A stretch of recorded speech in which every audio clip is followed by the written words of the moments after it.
Arranquemos nomás. Adelante, Martín. Bueno, buenos días a todos. Es un gusto tenerlos aquí hoy nuevamente. Perdón que el aviso de la grabación. Como decía Sergio, tengan en cuenta de que la exposición se va a grabar.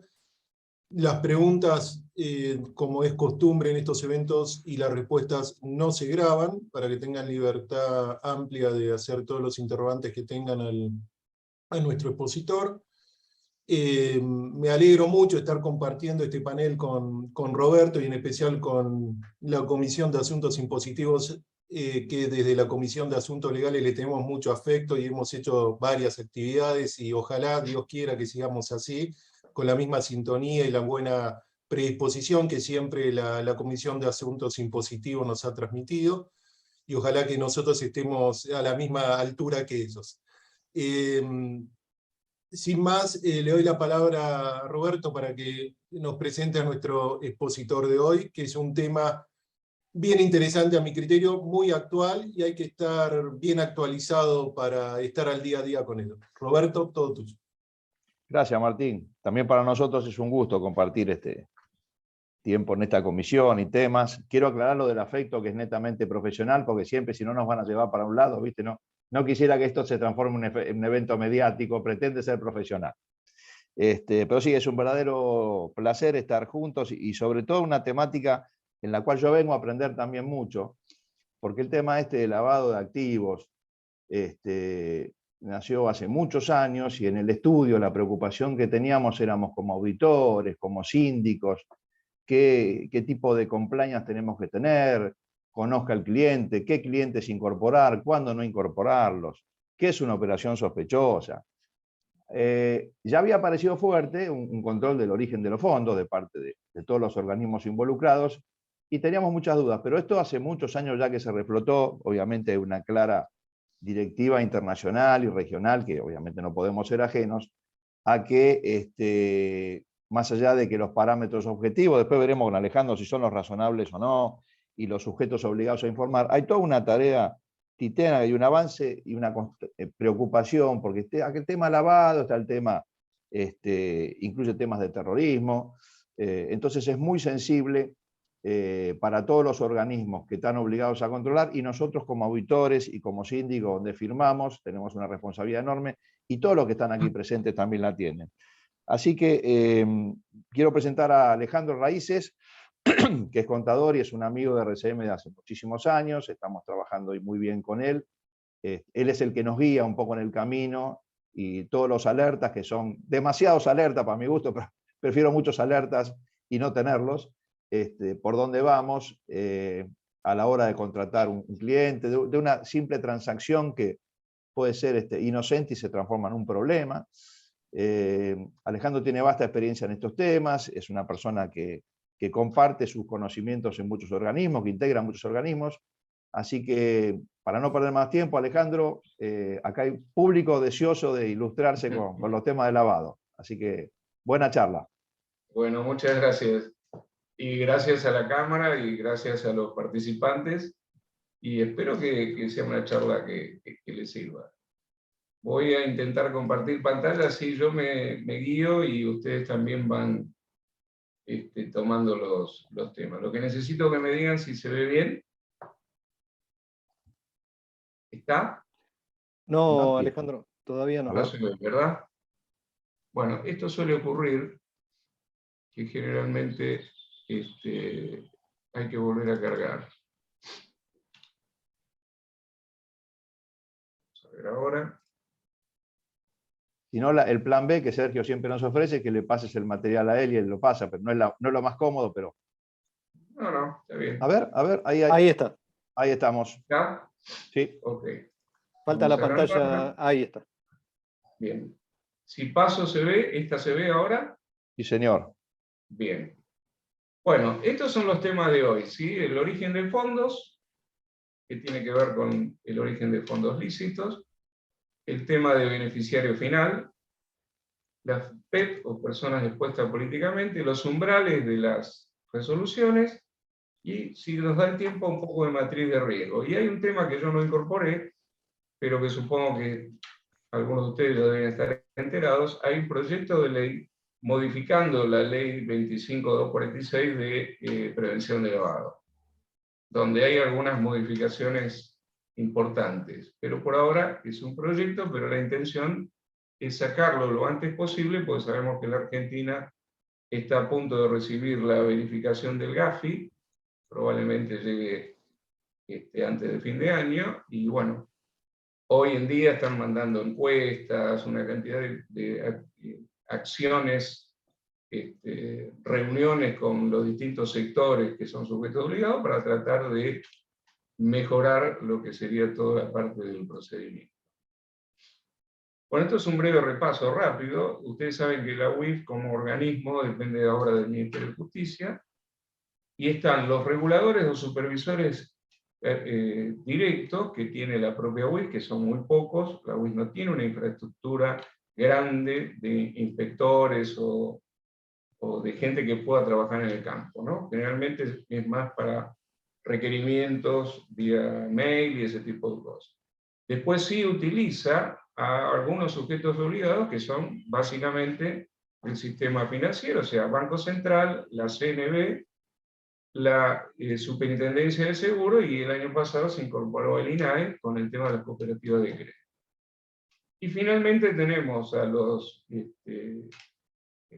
profesionales, donde una de las novedades de este proyecto es que quieren incorporar a los abogados también junto con los contadores como sujetos obligados a informar. Pero esto para que tengan un pantallazo general. En las funciones de cada uno, este cuadrito es muy antiguo, pero es la realidad de la práctica, lo que pasa por lo que se le ha delegado a la UIF. El sistema preventivo funciona con lo que son los sujetos obligados y no sujetos obligados, pero que pueden entrar haciendo reportes o denuncias en la página de AFIP.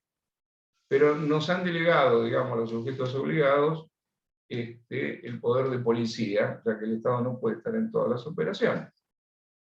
Después existe, una vez que se hace un reporte, ya sea lo que se llaman sistemáticos mensuales, y hay actividades que tienen que reportar todos los meses, las operaciones, hasta el día 15 del mes posterior, y están los famosos ROS, o reporte de operación sospechosa, que es cuando no se consiguen reunir o identificar bien algunos de los aspectos que hace la relación con el cliente.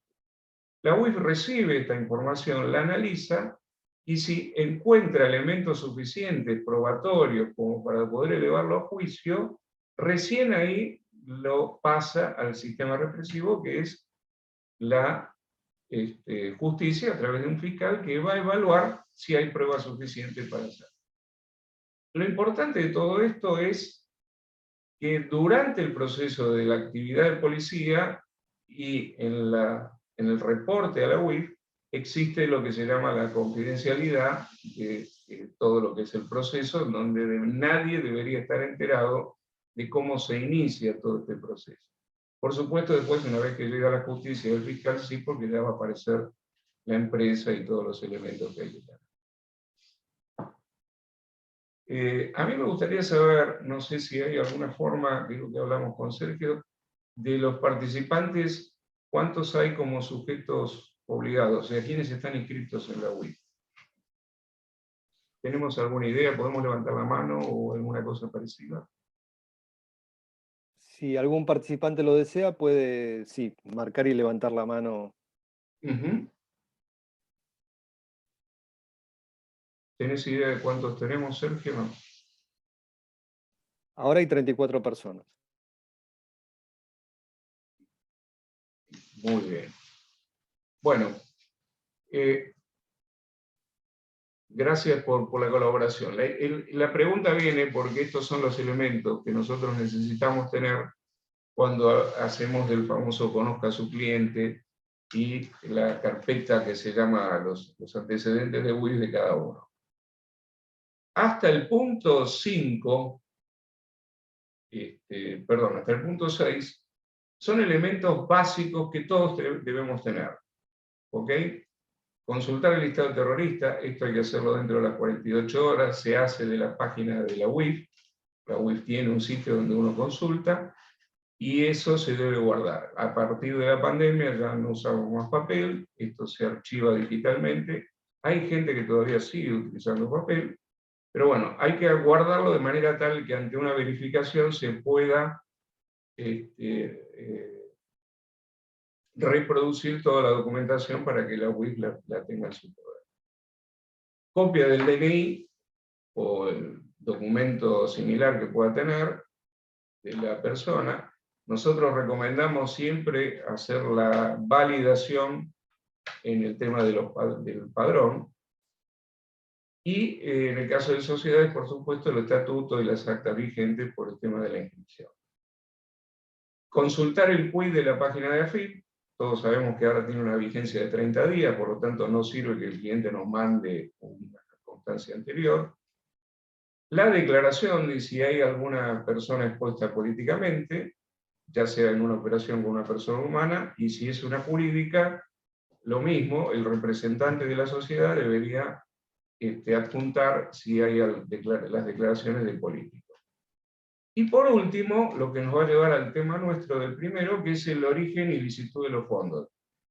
Hasta acá vamos por una declaración jurada, donde el cliente, sea humana o jurídica, dice que los fondos son de origen lícito. En algunos sujetos obligados, tipo concesionarios y fábricas de automotores y demás, piden que además se aclare, ¿no? Son de origen lícito y provienen, no sé, de mis ahorros, de lo que sea. Y hasta acá paramos. Acá, a partir de acá empieza a jugar lo que se llaman los umbrales o el no cumplimiento de alguno de los puntos anteriores.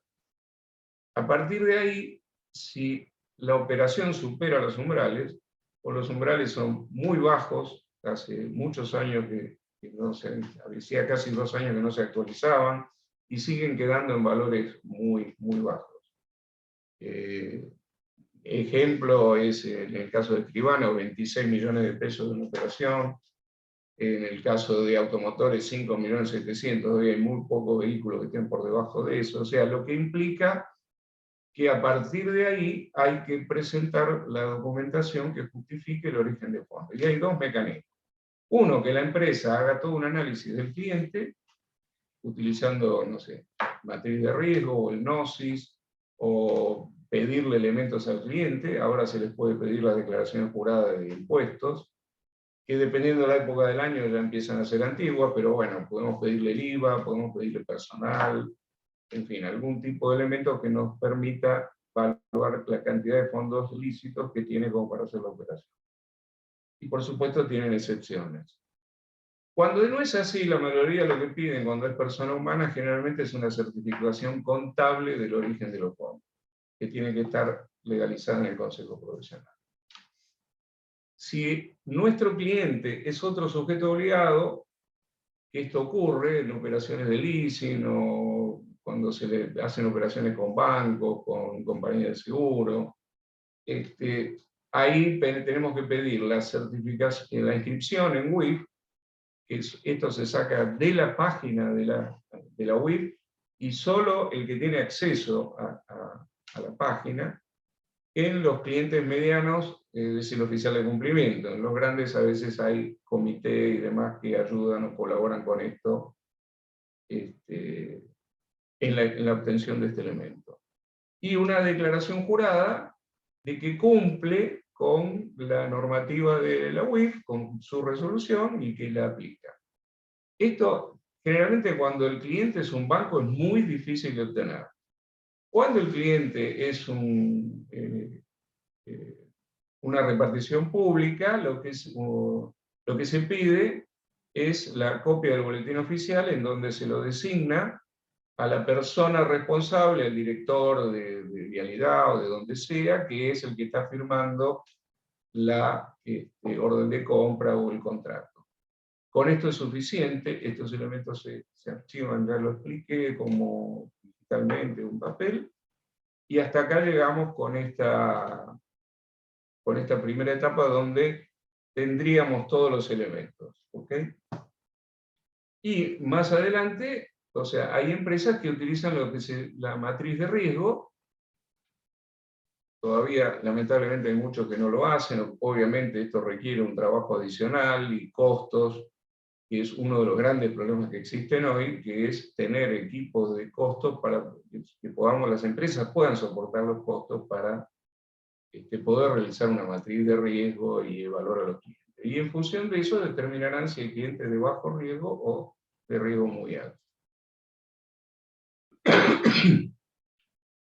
En cuanto al origen de fondos, independientemente de que seamos sujetos obligados o no, yo creo que la declaración de origen de fondos lícitos o el análisis de los fondos lícitos lo tenemos que tener siempre cuando hacemos actividades con un cliente. Recuerden que en la cadena de valor siempre se habla del cliente, pero también del proveedor. Todas las resoluciones de WIP no hablan de proveedores, pero sí dejan implícito que hay determinadas circunstancias.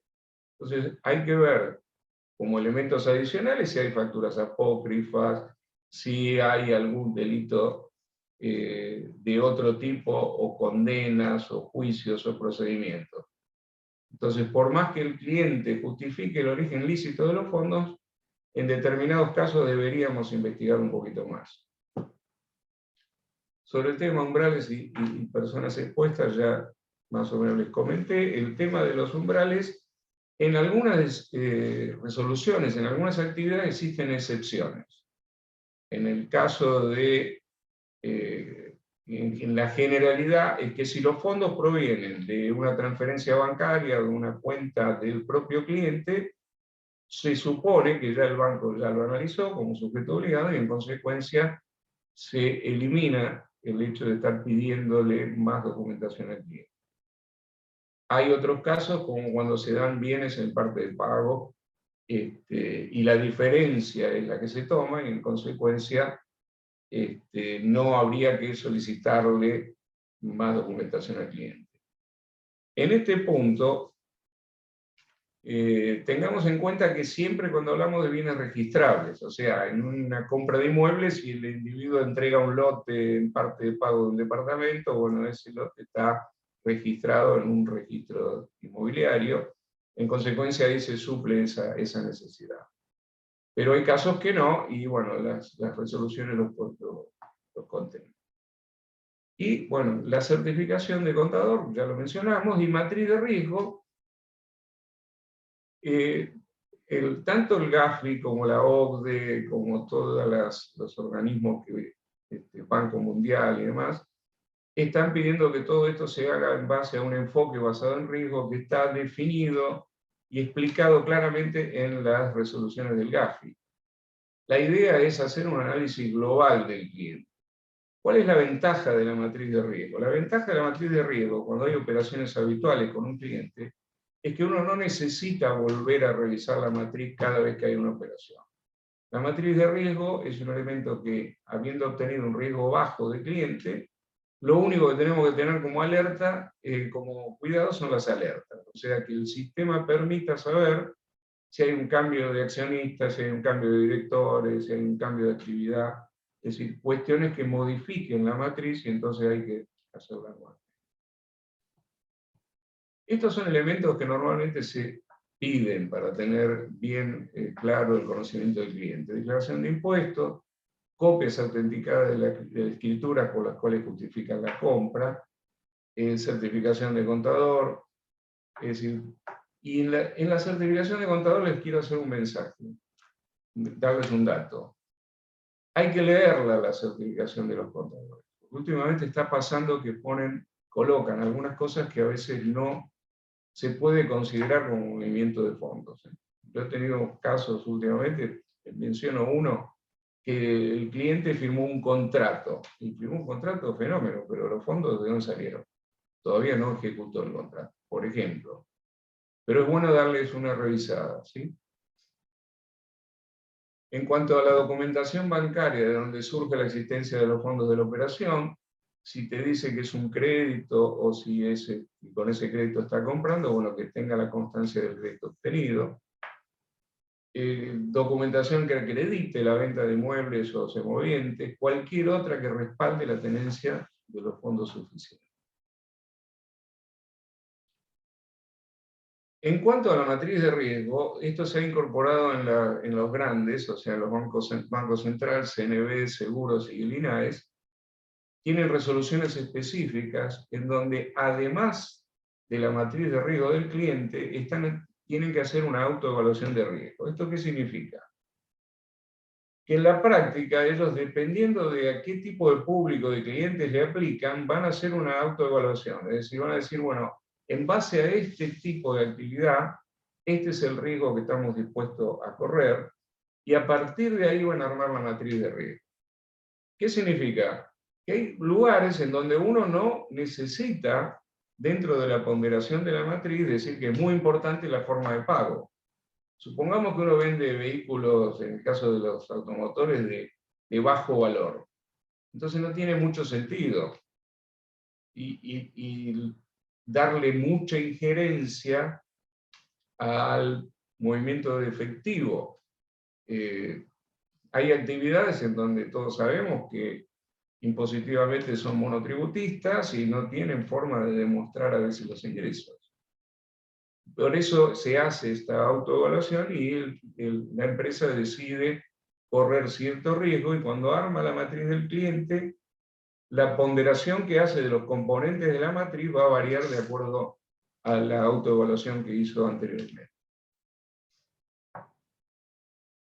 En el caso de las personas jurídicas, bueno, composición de directorio, socio gerente, apoderado, representante, actas de asamblea de accionistas, copia del formulario de AFIP, donde se declaró a los accionistas de acuerdo a la resolución de AFIP, o pueden en algunos casos pedir copia del libro de accionistas para saber quiénes son los beneficiarios.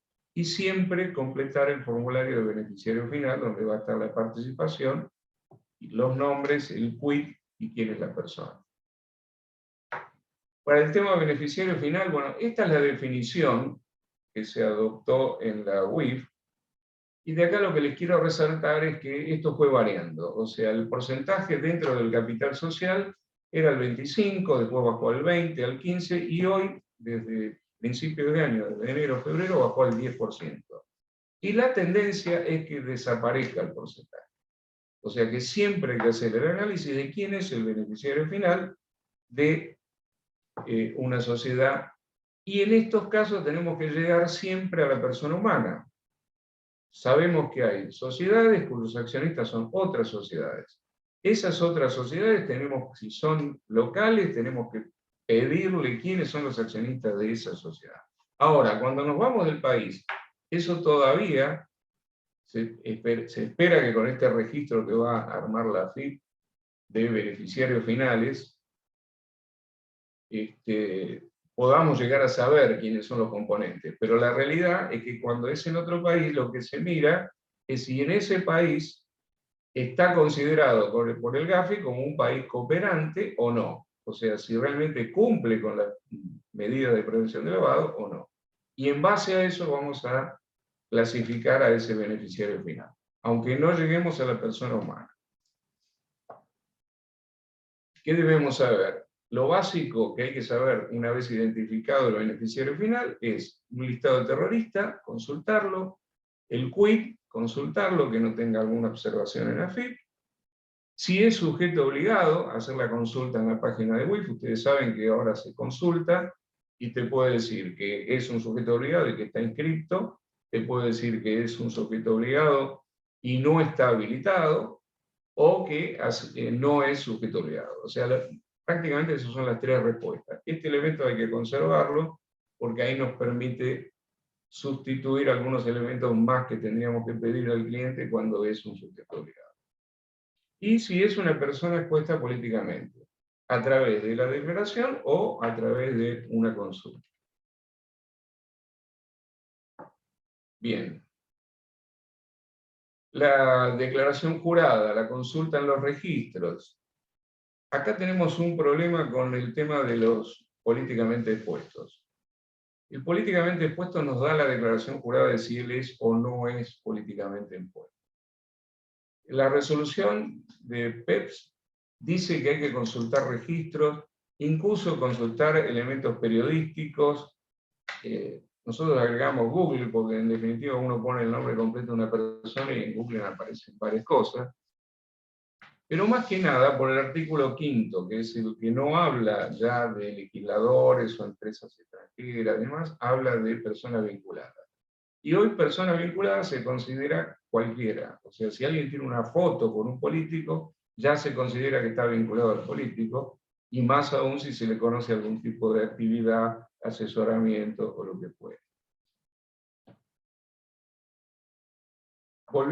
Pasando al tema de los umbrales, cada sujeto tiene umbrales, a partir de los cuales deben realizar la tarea y la debida diligencia, en algunos casos, y reportes sistemáticos que no se aplican, como le explicaba antes, a los sujetos obligados. Por ejemplo, compañías de seguros, sociedades bajo la órbita de la CNB y demás.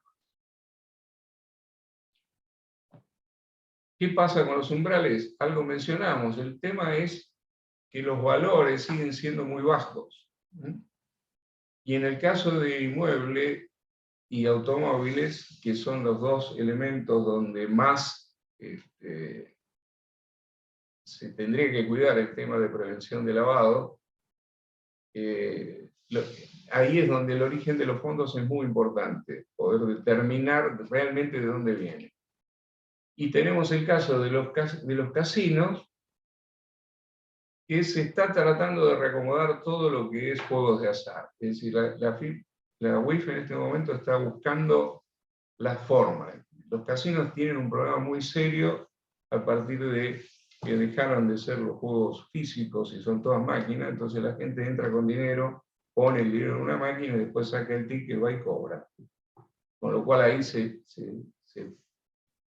previene, se ve claramente que hay una posibilidad de lavado importante.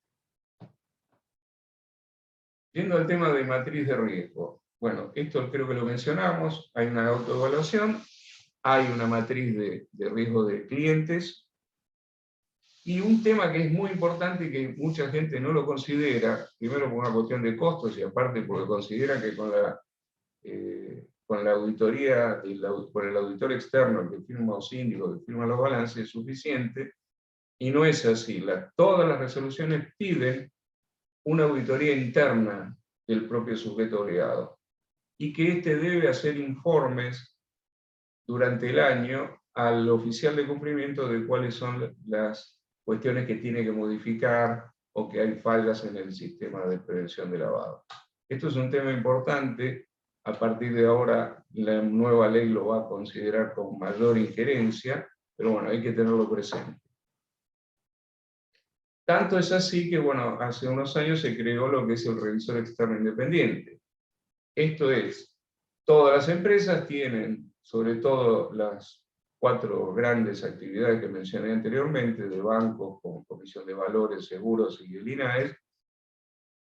Estas entidades tienen que tener un revisor externo, y ese revisor externo lo contrata la entidad y lo informa a la UIF, y la UIF lo analiza y lo incorpora dentro de los revisores externos autorizados por UIF. ¿Y qué debe hacer? Una vez al año, que no necesariamente tiene que ser con el balance, ya hay vencimientos, debe elaborar esos informes en los cuales coloque aquellas recomendaciones y fallas en el sistema que haya encontrado, estableciendo plazos para la adecuación y corrección de esos derechos. Esto del revisor externo independiente, de alguna manera lo que está pasando en el resto de los sujetos obligados, es que se están volcando a buscar asesores en la materia que hagan esta tarea, que es similar a la de la auditoría interna, pero sin formar parte dentro del equipo de la empresa. Hay algunas consideraciones que era lo que le quería comentar como adicional. Está por salir el primer fallo de corrupción, que sería el tema Cuaderno. Esto tiene que ver con la Oficina de Anticorrupción. La Oficina de Anticorrupción, por primera vez, está lanzando el RITE, que es un registro, en donde las empresas se van a registrar para ver no solo el tema de prevención de lavado, sino el de anticorrupción. y ahí van a poder interactuar con las empresas para ir mejorando los sistemas de prevención. Hoy el tema de las facturas apócrifas es un tema que es de relativo fácil acceso, y esto tiene que ver con algo que comentábamos al inicio de la cuestión de los proveedores. Siempre hablamos de los clientes, pero al final en la cadena de valor terminamos que esos fondos que ingresan en el sujeto obligado terminan yendo a proveedores. Entonces tenemos que controlar ese movimiento. La Oficina de Anticorrupción es la que va a crear el registro de integridad y transparencia. Bueno, yo puedo hacer un alto acá por el tema de preguntas, por el tiempo. Tengo alguna cosita más que son las modificaciones de la ley. No sé si Martín o... Bueno, ahí lo tengo a Rocha queriendo hacer una pregunta, pero bueno, ustedes decidan si quieren entrar ya en la parte de preguntas.